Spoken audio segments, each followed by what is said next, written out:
Fl-aħħar jiem il-Gvern indika b'mod mill-aktar ċar li se jkun qiegħed itemm l-iskema stabilità, skema li kienet iddaħlet fid-dawl taż-żieda drastika fl-għoli tal-ħajja u l-prezzijiet.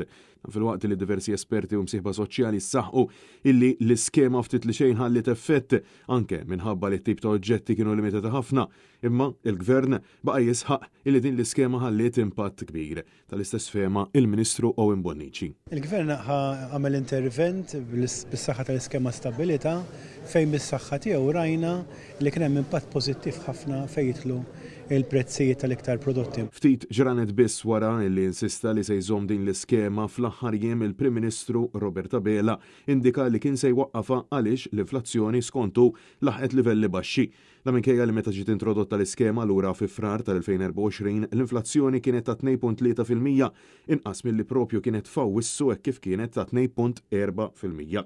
Minkejja dan il-Ministru Bonnici saħaq li huwa minnu illi l-għoli tal-ħajja jonqos. L-inflazzjoni f'pajjiżna dik ir-rankatura li kien hemm iktar kmieni din is-sena niżlet ħafna. Mistoqsi dwar il-fatt li hemm MP Laburista li qed jitlob illi jsir studju dwar jekk fil-verità traffiku żdiedx, Bonnici saħaq illi jekk l-ekonomija tikber huwa inevitabbli li jżdied it-traffiku u li l-Ministru Chris Bonnet qed jaħdem biex itaffi mill-pressjoni kif ninsabu ftit tal-jiem biss il-bot minn sena akademika ġdida. Kull fejn hemm ekonomija tikber se jkun hemm effetti marbuta ma' affarijiet bħal huma hemm traffiku.